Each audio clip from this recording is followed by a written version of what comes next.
Assalamualaikum warahmatullahi wabarakatuh. Berjumpa kembali dengan pelajaran IPA kelas 7 semester 1. Kali ini kita masih belajar tentang hakikat sains, pengukuran, dan metode ilmiah.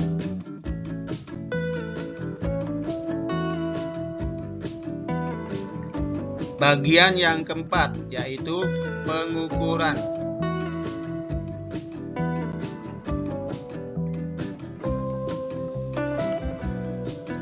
Tujuan pembelajaran dalam bahasan ini adalah pelajar dapat memilih alat ukur yang tepat yang digunakan dalam percobaan, melakukan pengukuran, dan membaca skala dengan benar.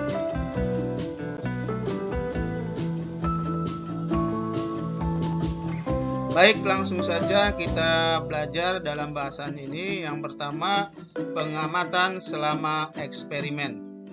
Pengamatan yang dilakukan selama percobaan dapat dilakukan secara kualitatif, yaitu mendeskripsikan dengan menggunakan kata-kata saja. Contoh, ketika kalian memanaskan air, kalian bisa melihat ada gelembung udara saat air mendidih. Juga ada asap tipis di bagian atas air tersebut. Ini adalah pengamatan yang dilakukan secara kualitatif.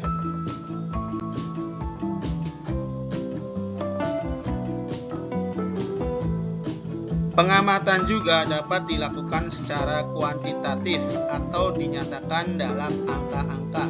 Contohnya, sebelum memasukkan air yang akan dipanaskan ke dalam panci, kalian mengukur suhu air dengan menggunakan termometer. Misalnya, suhunya 20 derajat Celcius. Kemudian, setelah 3 menit memanaskan air, kalian mengukur suhu air tersebut dan mencatat suhu air misalnya mencapai 70 derajat Celcius. Nah, pengamatan suhu tadi dari 20 derajat Celcius ke 70 derajat Celcius merupakan contoh pengamatan kuantitatif.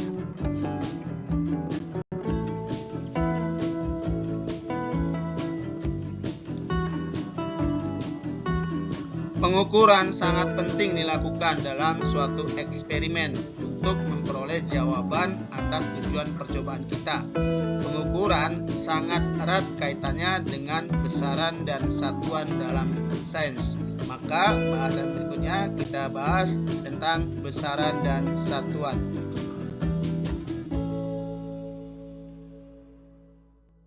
Baik, kita bahas tentang besaran.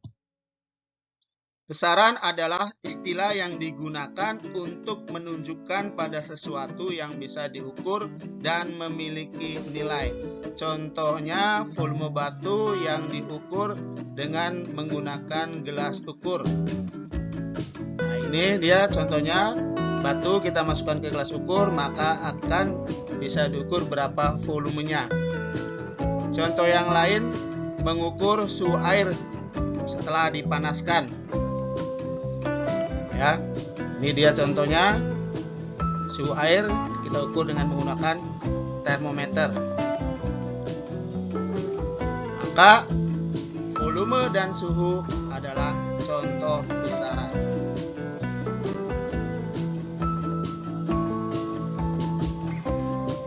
Contoh yang lain, mengukur panjang benda. Maka panjang ini disebut sebagai besaran. Contoh berikutnya, mengukur massa benda.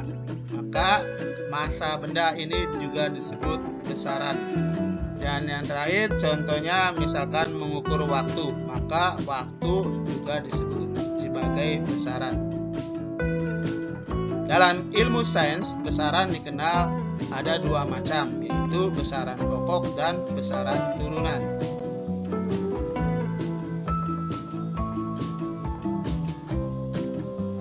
Besaran pokok adalah besaran yang dijadikan dasar untuk menetapkan besaran lain. Ini dia contoh-contoh yang termasuk dalam besaran pokok.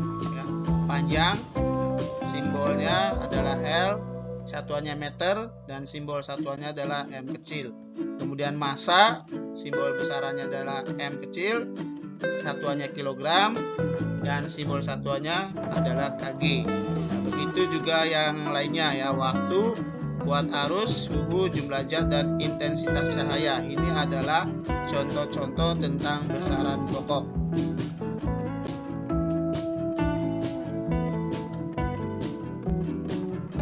Berikutnya adalah besaran turunan.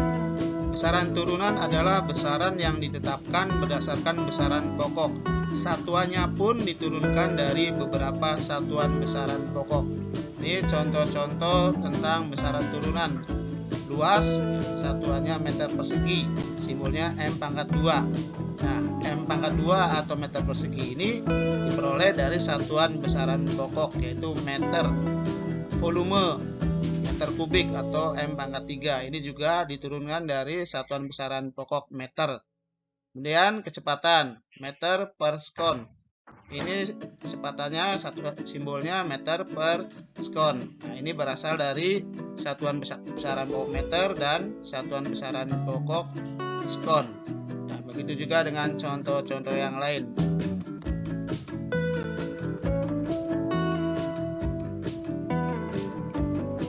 Berikutnya tentang satuan. Mengukur merupakan kegiatan membandingkan suatu besaran yang diukur dengan besaran sejenis yang dipakai sebagai satuan. Misalnya, kamu melakukan pengukuran panjang meja dengan jengkalmu.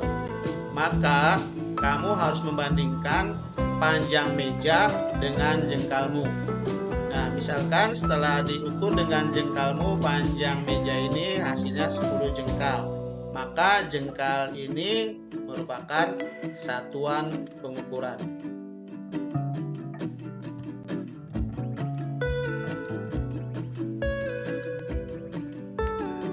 Dalam pengukuran diperlukan satuan yang disepakati bersama untuk semua orang. Satuan yang disepakati ini disebut satuan baku. Contoh satuan baku untuk besaran panjang, maka satuan bakunya adalah meter, lambangnya M. Untuk besaran massa, satuan bakunya untuk kilogram, satuannya kg. Untuk waktu, satuan bakunya sekon atau S kecil lambangnya. Kemudian suhu yang kita digunakan satuan Kelvin, lambangnya K besar. Kuat arus ampere, lambangnya A besar. Intensitas cahaya kandela CD. Kemudian jumlah zat mol, ya, lambang satuannya juga mol. Nah, satuan baku ini disebut juga sebagai satuan internasional. Apa? Karena disepakati oleh semua orang dan berlaku secara internasional.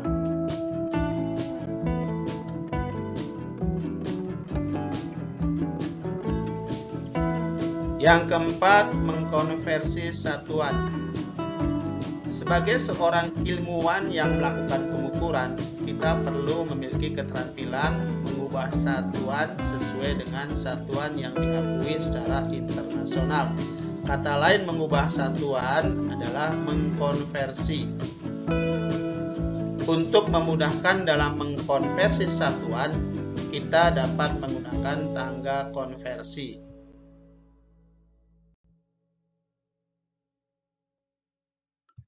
Ini adalah contoh tangga konversi satuan panjang.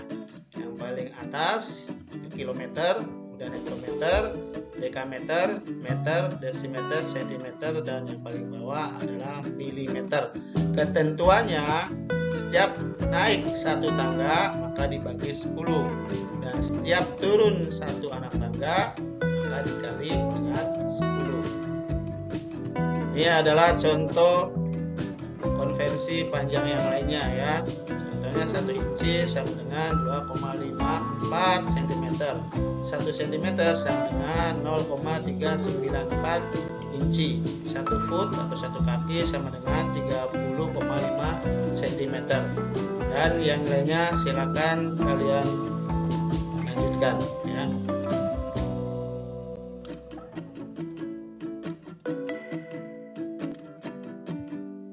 Berikutnya adalah contoh konversi satuan massa. Untuk satuan massa yang paling tinggi ini adalah kilogram, kemudian hektogram atau ons, ya, kemudian dekagram, gram, desigram, sentigram, dan miligram. Ketentuannya sama ya, setiap kali naik satu tangga maka dibagi dengan 10, dan setiap kali turun satu tangga maka dikali dengan 10. Kemudian kita sering mendengar ya bahwa ada satuan selain dari kilogram, hektogram, ons ya, misalkan apa, ton atau kuintal. Nah, bagaimana hubungan antara ton, kuintal, dan kilogram? Kita lihat ya, 1 ton itu sama dengan 1000 kilogram. Kemudian 1 kuintal itu 100 kilogram. Nah, 1 ons itu sama dengan 1 hektogram ya, atau sama dengan 100 gram. Dan 1 pon itu sama dengan 5 ons atau 500 gram.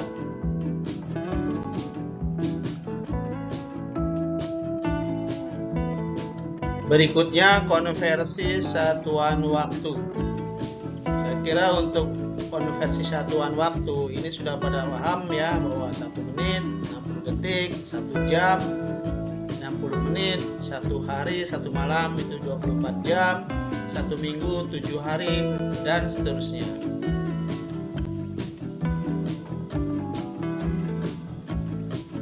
Di samping menggunakan tangga konversi untuk mengkonversi satuan, ada cara lain untuk memudahkan mengkonversi satuan, yaitu dengan menggunakan tabel.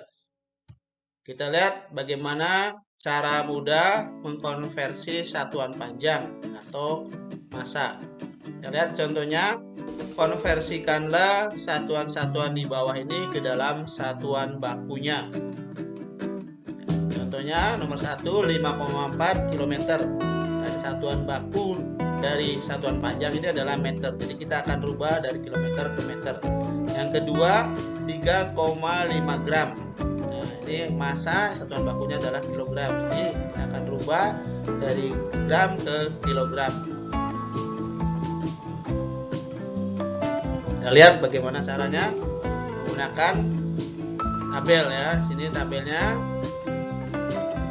kilometer, ya, hektometer, dekameter, meter, desimeter, sentimeter, dan milimeter.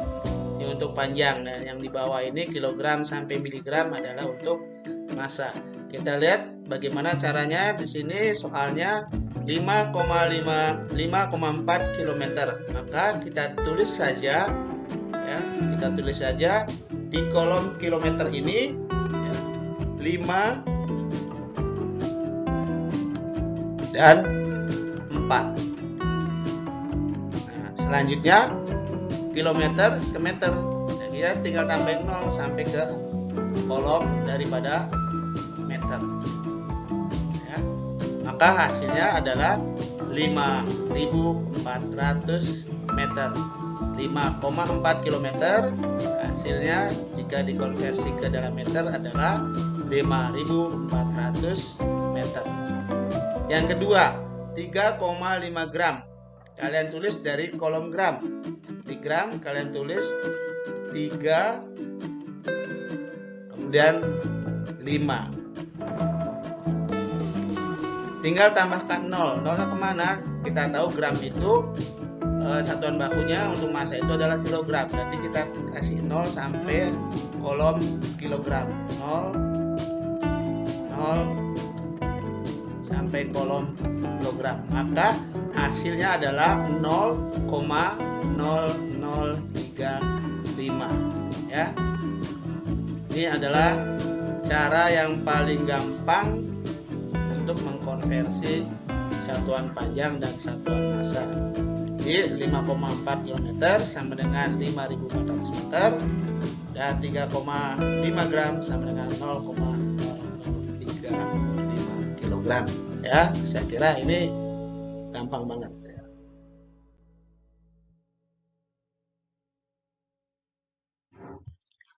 Yang kelima, teknik pengukuran yang benar. Dalam pengukuran perlu dilakukan dengan cermat agar hasilnya tepat. Hal-hal yang harus diperhatikan ketika melakukan pengukuran yaitu yang pertama, selalu perhatikan bahwa alat ukur yang digunakan selalu pada angka 0 sebelum kalian mulai mengukur. Misalkan kalian mau mengukur suhu air yang dipanaskan, maka kalian pastikan dulu termometer menunjukkan angka 0 sebelum kalian gunakan untuk mengukur suhu tersebut.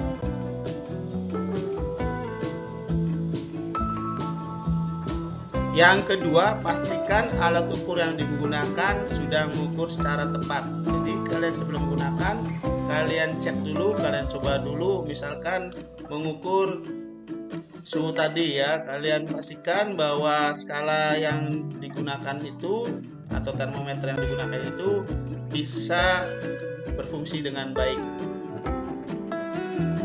Yang ketiga, selalu catat pengukuran disertai satuannya. Gunakan simbol satuan yang benar. Jadi pada saat pengukuran, karena lihat berapa hasilnya langsung dicatat, itu juga dengan satuannya. Yang keempat, hindari kesalahan paralaks, yaitu di mana pengamatan tidak dilakukan sejajar dengan skala benda terukur. Mata kalian perlu sejajar dengan pembacaan skala pengukuran. Kita lihat gambarnya.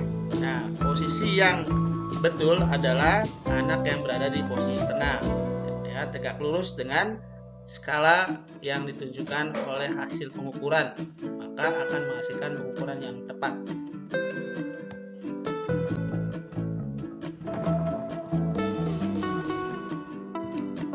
Yang kelima, segera mencatat hasil pengukuran. Jangan mengandalkan ingatan saja, karena keterbatasan manusia mengingat. Jadi begitu kalian mengukur langsung catat. Jangan nunggu nanti. Itu nanti karena yang diukur banyak, maka pasti kalau tidak segera dicatat akan lupa. Yang keenam, cairan biasanya memiliki bentuk yang tidak rata atau cembung. Sehingga dalam mengukur volume cairan, selalu bacalah skala pada sisi cembung cairan tersebut. Misalkan kalian lihat di sini, pertama ya, itu cembungnya ke atas ya. Maka kita lihat di atas itu skalanya 67 ml. Kemudian kalau yang sebelahnya lagi, lihat cekungnya ke bawah. Maka bacaannya hasil pengukurannya adalah 66 ml.